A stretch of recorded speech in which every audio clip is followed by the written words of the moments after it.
सभी को नमस्कार। आइए आज हम संस्कृत व्याकरण के संख्यावाचक शब्दाः विषय के बारे में पढ़ेंगे। संख्यावाचक शब्दाः अर्थात संख्यावाची शब्द, संख्या का बोध कराने वाले शब्द। संख्यावाची शब्द दो प्रकार के होते हैं।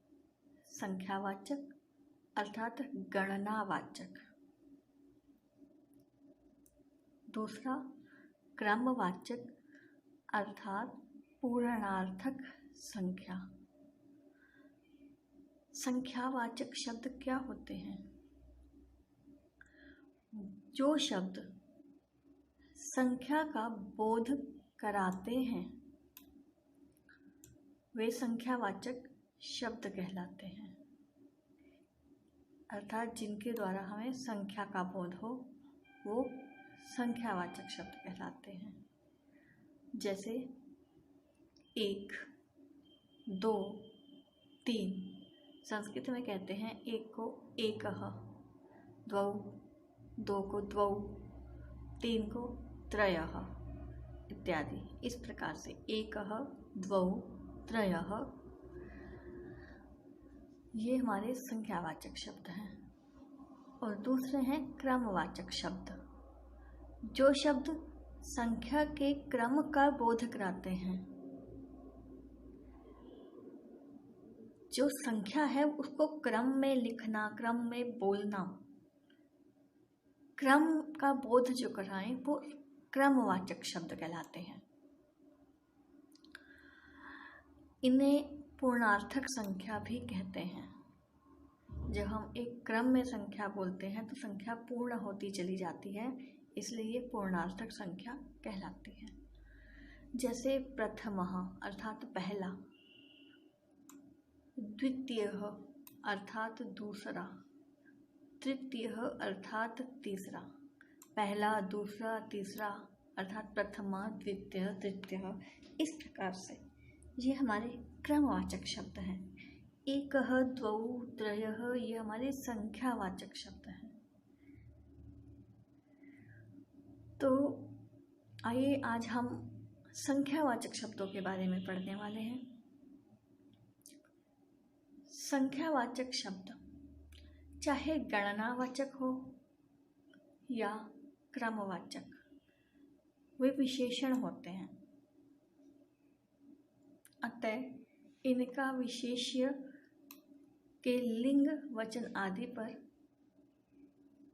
इनका रूप विशेष्य के लिंग वचन आदि पर निर्भर करता है। संख्यावाचक शब्दों के रूप सर्वनाम की भांति, संख्यावाचक शब्दों के रूप सर्वनाम की भांति तीनों लिंगों में होते हैं।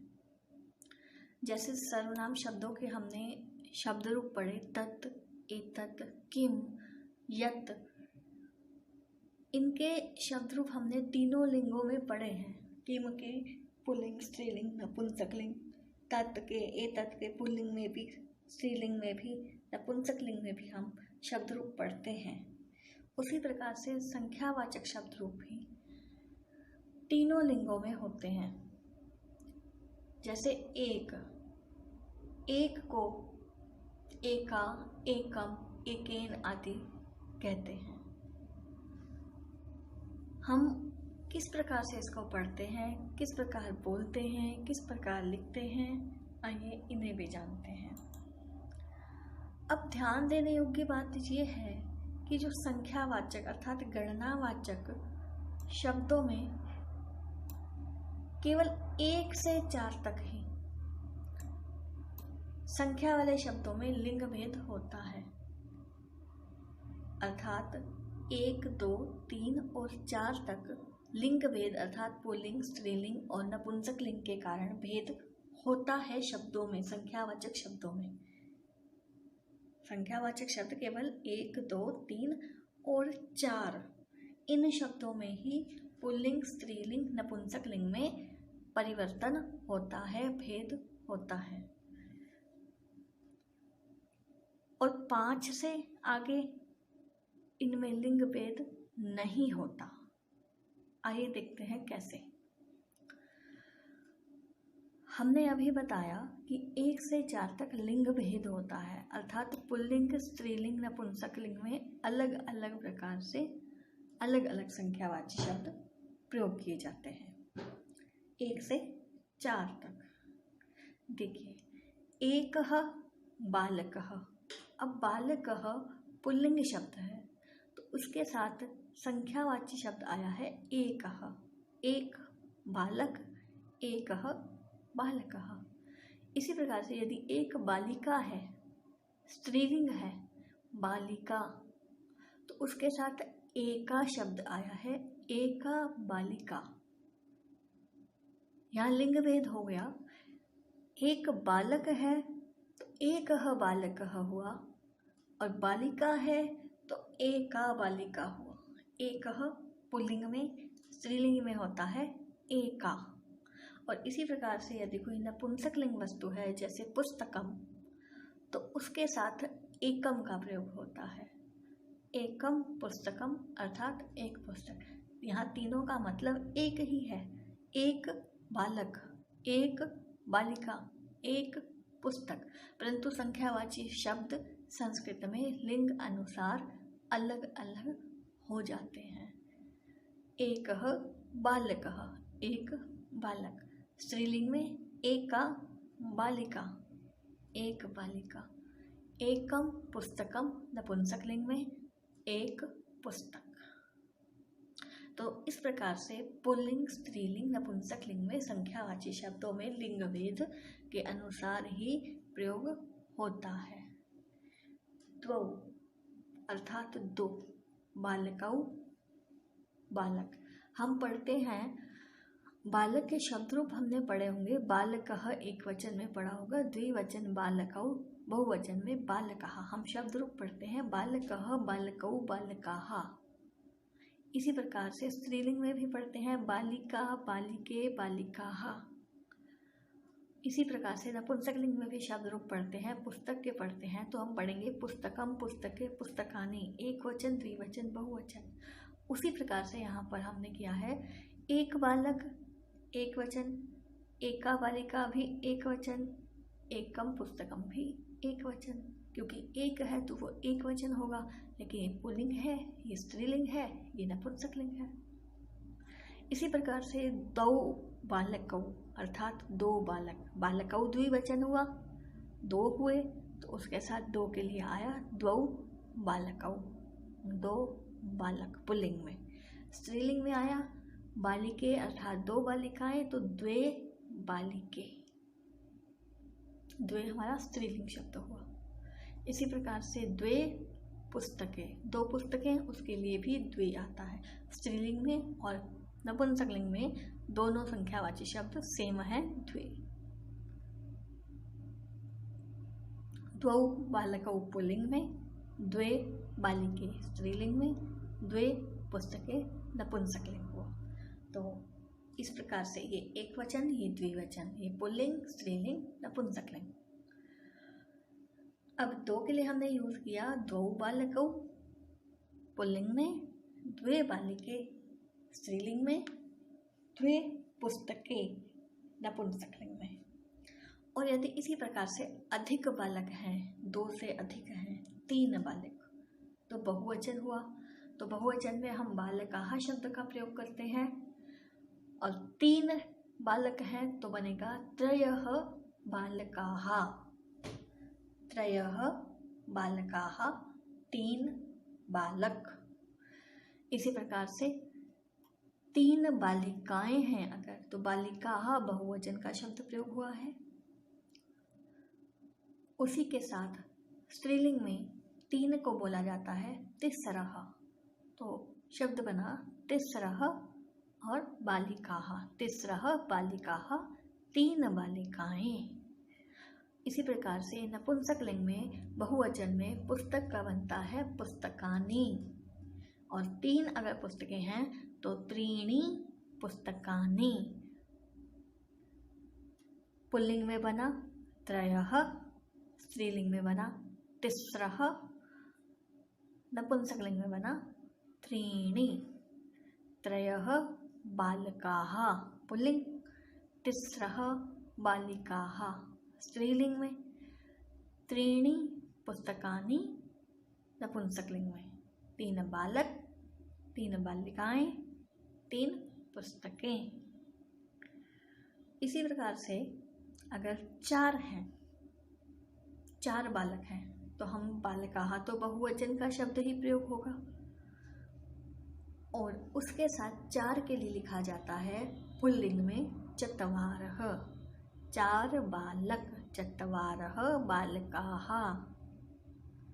अगर स्त्रीलिंग में है बालिकाः, ये स्त्रीलिंग शब्द हुआ बहुवचन का, तो स्त्रीलिंग में 4 को लिखा जाता है चतस्रः, अर्थात 4 बालिकाः, बालिकाएं, 4 बालिकाएं, चतस्रः बालिकाः। चत्वारि पुस्तकानि, नपुंसकलिंग शब्द है पुस्तकानि बहुवचन का, तो नपुंसकलिंग में 4 के लिए प्रयोग होता है चत्वारि। चत्वारि पुस्तकानि, 4 पुस्तकें। इस प्रकार से पुल्लिंग में चत्वारः, स्त्रीलिंग में चतस्रः और नपुंसकलिंग में चत्वारि शब्द का प्रयोग होता है। तो ये हमने अभी बताया कि 1 से लेकर 4 तक लिंग भेद होता है। केवल 1 से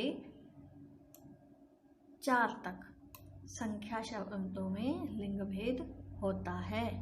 एकः, एका, एकम, द्वौ, द्वे, द्वे, त्रय, तिस्रः, त्रीणि, चत्वारः, चतस्रः, चत्वारि। इस प्रकार से पुल्लिंग, स्त्रीलिंग, नपुंसकलिंग में लिंग भेद होता है। अर्थात लिंग के अनुसार लिंग को देखकर ही हमें संख्यावाची शब्द का प्रयोग करना होता है। किंतु यदि 4 के बाद 5 बालक हैं या 5 बालिकाएं हैं या 5 पुस्तकें हैं, तो उसके लिए लिंग भेद नहीं होता। चाहे बालक पुल्लिंग है, चाहे बालिका स्त्रीलिंग है, चाहे पुस्तक नपुंसकलिंग शब्द है, तीनों के लिए ही पंच का प्रयोग होता है 5 में। अगर 5 बालक हैं तो पंच, 5 बालिकाएं हैं तो पंच, और 5 पुस्तकें हैं तो पंच। अर्थात यहाँ पंच में कहीं भी कोई परिवर्तन नहीं है, कोई भेद नहीं है।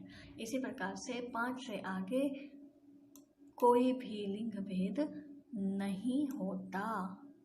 4 तक लिंग भेद होता है, 4 के बाद 5 से कोई भी लिंग भेद नहीं होता। आइए इसको एक बार और देखते हैं हम। पुल्लिंग में हमने अभी पढ़ा एकः, एक को। स्त्रीलिंग में होता है एका, नपुंसकलिंग में होता है एकम। इसके साथ कोई भी पुल्लिंग शब्द हम लगा सकते हैं। एक नरः, एक वृक्षः, एक गजः, एकः मूषकः। इस प्रकार से हम पुल्लिंग शब्द कोई भी एक है तो एकः लिखेंगे।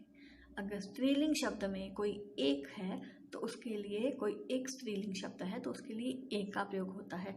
जैसे एका महिला, एका नारी, एका स्त्री, एका बालिका, एका वाटिका, एका सूचिका, एका शिक्षिका। इस तरह से कोई भी स्त्रीलिंग शब्द अगर एक है उसके लिए संख्यावाची शब्द एका का ही प्रयोग होता है।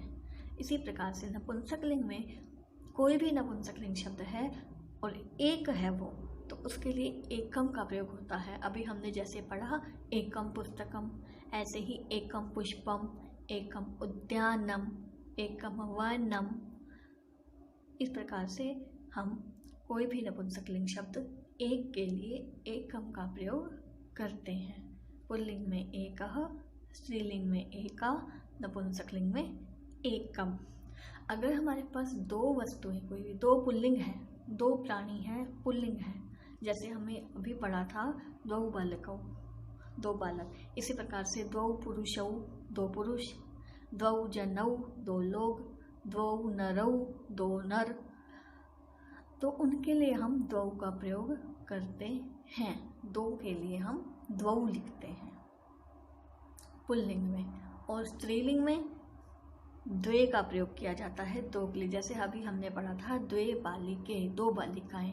इसी प्रकार से हम द्वे का प्रयोग दो स्त्रीलिंग में करते हैं। जैसे दो शिक्षिकाएं अगर हैं तो हम बोलेंगे द्वे शिक्षिके।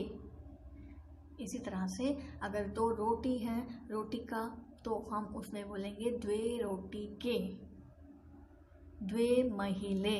इस प्रकार से द्वे शब्द का प्रयोग स्त्रीलिंग में होगा।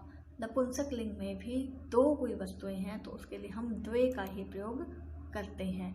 अभी हमने जैसे यहाँ पढ़ा था द्वे पुस्तके, इसी प्रकार से हम पढ़ सकते हैं द्वे पुष्पे, दो पुष्प।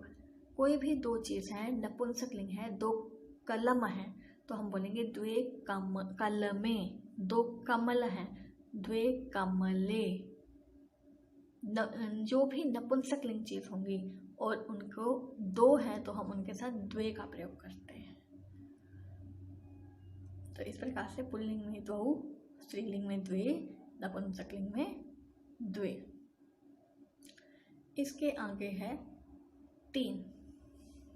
तीन के लिए पुल्लिंग में हम प्रयोग कर रहे हैं त्रयः, स्त्रीलिंग में प्रयोग कर रहे हैं तिस्रः, नपुंसक लिंग में प्रयोग कर रहे हैं त्रीणि। तो अगर हमारे पास कोई भी तीन पुल्लिंग हैं तो हम बोलेंगे त्रयः। जैसे हमने पढ़ा था त्रयः बालकाः, ऐसे ही त्रयः, तीन नर हैं तो हम बोलेंगे त्रयः नराः, त्रयः पुरुषाः, त्रयः वृक्षाः। इस प्रकार से हम तीन का प्रयोग करते हैं त्रयः पुल्लिंग में। स्त्रीलिंग में प्रयोग करते हैं तिस्रः, तिस्रः बालिकाः, हमने अभी पढ़ा था। इसी प्रकार से बन सकता है तिस्रः महिलाः, तीन महिलाएं, तिस्रः लेखिकाः, तीन लेखिकाएं, तो तिस्रः लेखिकाः। अब तीन है वो बहुवचन में हुआ तो उनके लिए हमने बहुवचन के शब्द लगाए और उसके साथ तिस्रः, तीन है। तो इसी प्रकार से तीन नपुंसक लिंग वस्तुएं हैं तो उसके लिए त्रीणि शब्द का प्रयोग होता है। अभी हमने जैसे पढ़ा था त्रीणि पुस्तकानि, इसी प्रकार से त्रीणि पुष्पाणि, त्रीणि कलमानि, तीन कलमे। इसके बाद चार। अगर कोई भी चार पुल्लिंग शब्द हैं तो उसके लिए चत्वारः का प्रयोग होता है। जैसे चत्वारः पुरुषाः, चत्वारः जनाः, चत्वारः वृक्षाः। इस प्रकार से चार का प्रयोग पुल्लिंग में होता है। और यदि स्त्रीलिंग शब्द कोई है और वो चार हैं स्त्रीलिंग शब्द में तो उसके लिए चतस्रः का प्रयोग होता है। जैसे अभी हमने पढ़ा था चतस्रः बालिकाः, इसी प्रकार से चतस्रः शिक्षिकाः, चतस्रः लेखिकाः, चतस्रः सूचिकाः। कोई भी स्त्रीलिंग शब्द है बहुवचन और वो चार हैं तो उसमें चतस्रः का प्रयोग होता है। और यदि कोई नपुंसक लिंग शब्द है और वो चार वस्तुएं हैं तो उसके लिए हम चत्वारि का प्रयोग करते हैं। जैसे हमने पढ़ा था चत्वारि पुस्तकानि, बहुवचन शब्द पढ़ा था पुस्तकानि और चार पुस्तकें हैं तो हमने चत्वारि लगाया था, चत्वारि पुस्तकानि। इसी प्रकार से मान लीजिए चार पुष्प हैं तो उसके लिए हम लगाएंगे चत्वारि पुष्पाणि। चार कलम है तो हम लिखेंगे चत्वारि कलमानि। इस प्रकार से हम नपुंसक लिंग में चत्वारि का प्रयोग करते हैं।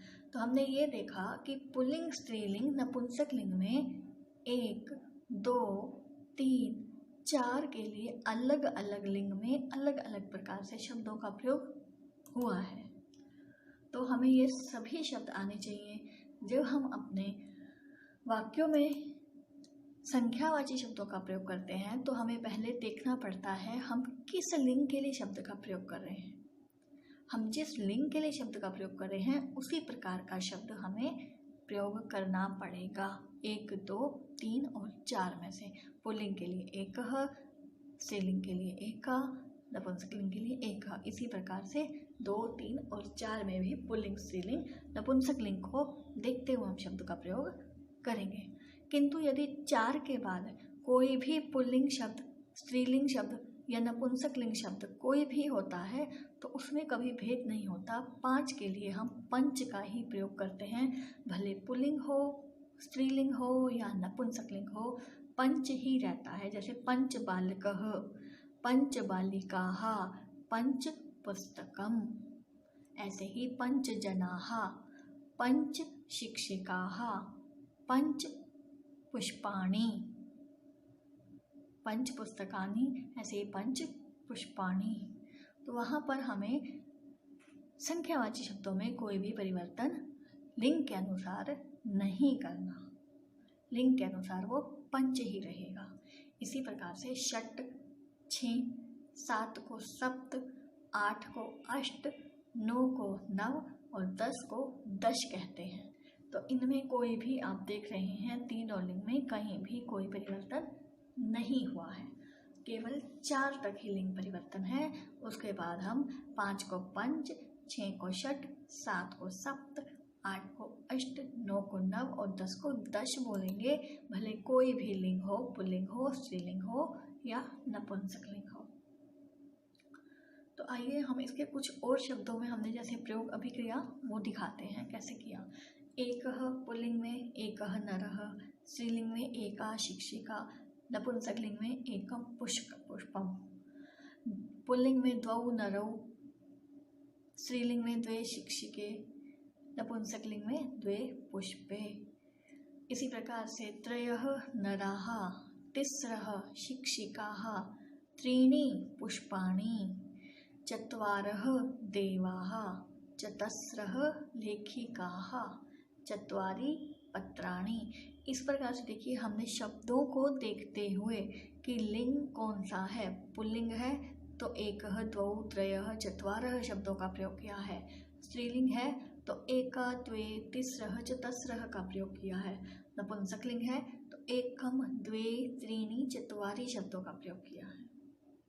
तो इस प्रकार से लिंग के अनुसार हमने ये शब्द प्रयोग किए। किंतु पंच आते ही पंच देवाः, पंच लेखिकाः, पंच पत्राणि हो गया। यहाँ पंच में कोई भी अंतर नहीं आया, क्योंकि 4 के बाद कभी भी संस्कृत संख्या में लिंग भेद नहीं होता। 6 के लिए हमने लिखा षट देवाः, षट लेखिकाः, षट पत्राणि। 7 के लिए हमने लिखा सप्त देवाः, सप्त लेखिकाः, सप्त पत्राणि। इसी प्रकार से कोई भी पुल्लिंग शब्द है 7 है तो हम सप्त लगाएंगे, कोई भी स्त्रीलिंग शब्द है तब भी 7 के लिए सप्त लगाएंगे, कोई भी नपुंसकलिंग शब्द है 7 है तो उसके लिए भी सप्त ही लगेगा, कोई परिवर्तन नहीं होगा। इसी प्रकार से अष्ट देवाः, अष्ट लेखिकाः, अष्ट पत्राणि, नव देवाः, नव लेखिकाः, नव पत्राणि, 10 देवाः, 10 लेखिकाः, 10 पत्राणि। अर्थात पुल्लिंग में, स्त्रीलिंग में, नपुंसकलिंग में हमने सप्त, अष्ट, नव, 10 देखिए किसी में भी कोई परिवर्तन नहीं हुआ है। संस्कृत में सेम यूज हो रहे हैं, लेकिन 1 से 4 तक परिवर्तित थे। तो आइए अब इसके बाद हम आगे संख्या देखते हैं। 11 से 11 को हम बोलते हैं एकादश, 12 को द्वादश, 13 को त्रयोदश, 14 को चतुर्दश, फिर पंचदश, षोडश, सप्तदश, अष्टादश, 19 को हम नवदश भी बोलते हैं, एकोनविंशतिः भी बोलते हैं। विंशतिः अर्थात 20, यहाँ देखिए विंशतिः 20, यहाँ है एकोनविंशतिः।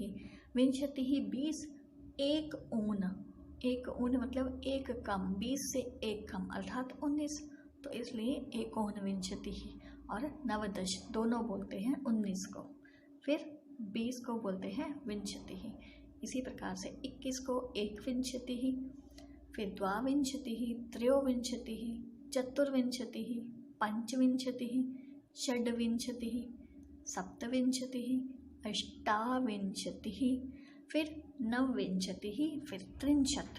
अब हम नवविंशतिः 29 को अगर बोल रहे हैं तो एकोनत्रिंशत् भी बोलते हैं 29 को, 30 से एक कम अर्थात नवविंशतिः। इससे आगे 30 के बाद 31 से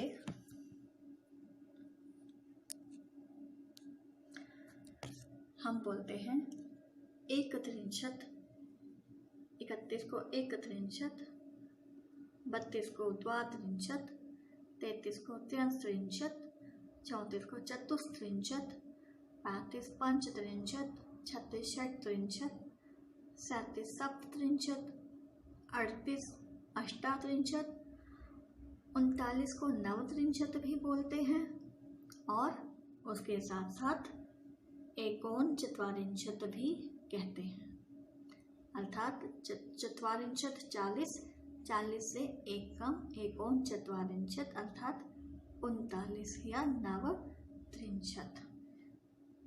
इसी के बाद हम आगे प्रयोग करते हैं 41।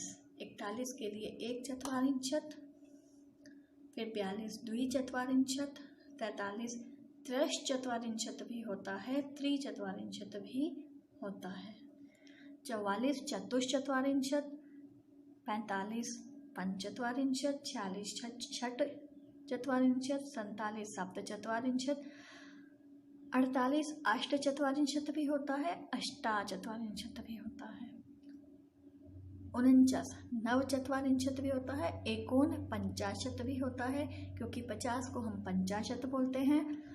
50 से एक कम एकोनपंचाशत् 49 को बोला जाता है। अर्थात क्या देखा कि 1 से 4 तक लिंग भेद के अनुसार हमने संख्या पढ़ी। लिंग भेद के अनुसार हमने संख्या का प्रयोग पुल्लिंग, स्त्रीलिंग, नपुंसकलिंग में किया और 5 से 50 तक हमने बिना लिंग भेद के किसी भी लिंग में सेम शब्दों का प्रयोग करते हुए संख्या पढ़ी। तो इस प्रकार से संख्या का प्रयोग संस्कृत में होता है। आशा है आपको समझ आया होगा। धन्यवाद।